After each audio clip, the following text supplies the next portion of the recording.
In the heart of Washington, D.C., where the marble monuments stood as eternal sentinels to the nation's history, a relentless rain pounded the streets like forgotten tears from the sky.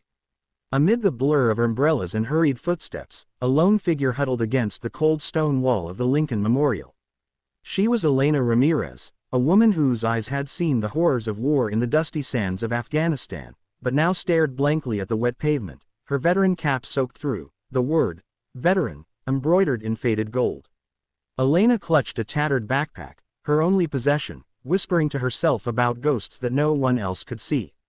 It was on this stormy afternoon that Senator John Kennedy, the sharp-tongued lawmaker from Louisiana, stepped out of his black SUV, his security detail protesting the downpour. What happened next would ripple through the city like a shockwave, challenging everything people thought they knew about power, compassion, and the human spirit. Elena had never imagined her life would lead her here. Born in a small Texas border town, she grew up with dreams of serving her country, inspired by her father's stories of Vietnam. At 18, she enlisted in the Army, her heart full of patriotic fire. Deployed twice to the Middle East, she rose through the ranks as a medic, saving lives under fire, patching up wounds that went far beyond the physical. But war had a way of claiming its toll. One fateful night in Helmand Province, an IED exploded near her convoy, killing her best friend and leaving Elena with shrapnel scars and a mind fractured by PTSD. Nightmares haunted her sleep, explosions echoing, faces of the fallen pleading for help. Back home, the VA system promised support, but bureaucracy swallowed her pleas.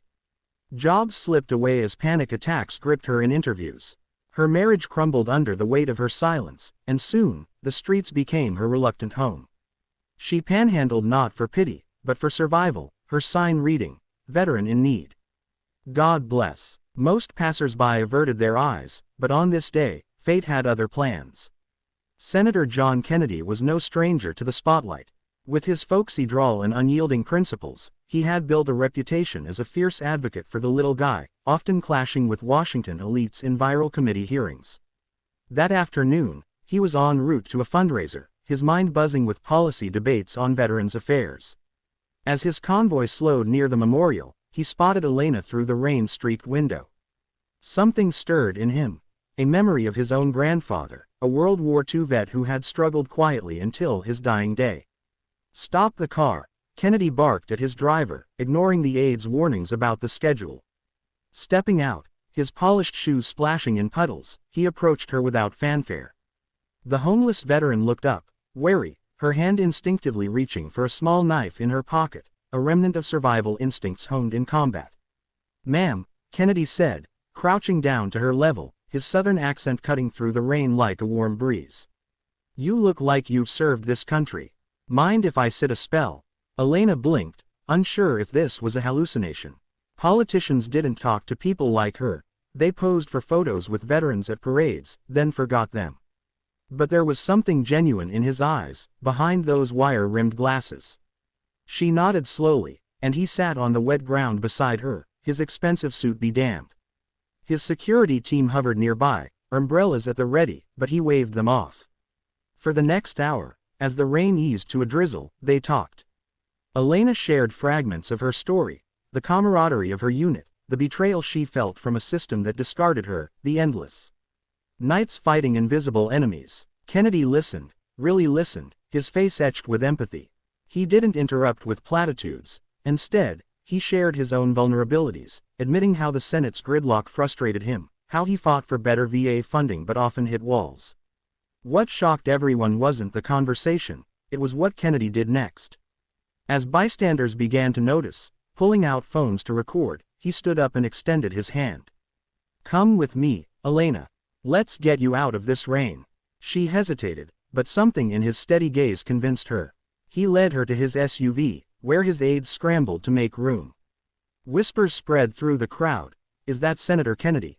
With a homeless woman?" Social media exploded as videos went viral, captions screaming, "Senator picks up homeless vet. You won't believe what happens." But this was no publicity stunt. Kennedy took her straight to a nearby veterans' shelter he supported, but upon arrival, he realized it was overcrowded, a stark reminder of the system's failures. Undeterred, he made calls, first to his staff, then to colleagues across the aisle.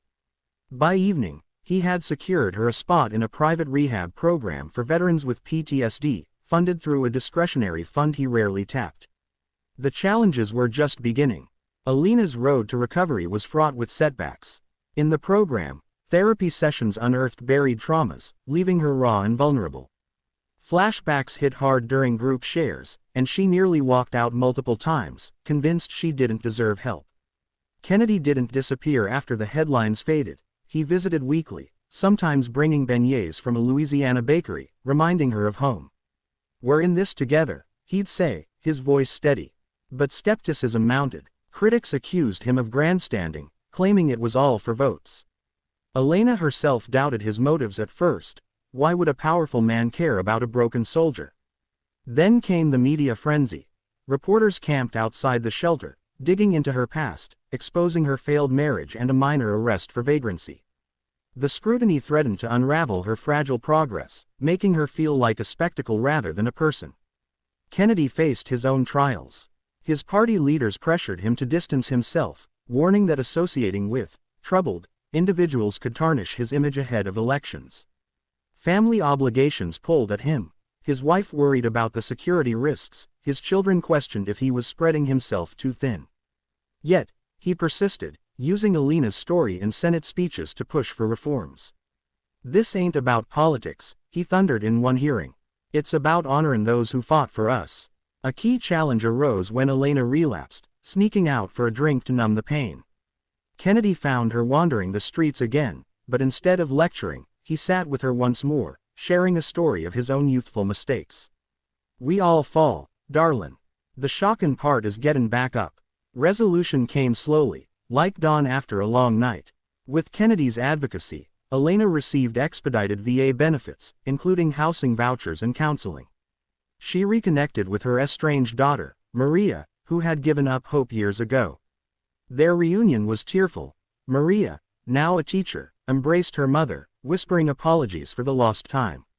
Kennedy facilitated job training, landing Elena a position at a veterans nonprofit, where she mentored others like her. The shocking act that started it all evolved into a movement. Kennedy launched the Veterans Second Chance Initiative, a bipartisan bill that streamlined aid for homeless vets, passing after heated debates. Elena testified before Congress, her voice steady, transforming from victim to advocate. As months turned to years, Elena's life blossomed. She moved into a modest apartment, decorated with photos of her unit and new friends from the program. Kennedy became a surrogate uncle, attending Maria's wedding and Elena's first speaking engagement.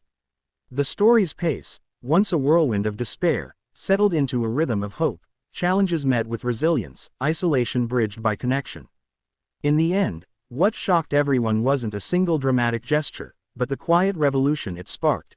A reminder that true leadership isn't in grand speeches, but in bending down to lift someone up. The inspiring message echoed far beyond DC. In a world quick to judge and slow to help, one act of genuine kindness can shatter expectations and heal wounds. Elena often said, "He didn't just see a homeless vet, he saw me." And Kennedy, he carried her story as a badge, proving that compassion isn't weakness, it's the ultimate strength. Their unlikely bond showed that heroes aren't born in battlefields alone. Sometimes, they're forged on rainy sidewalks, one shocking step at a time.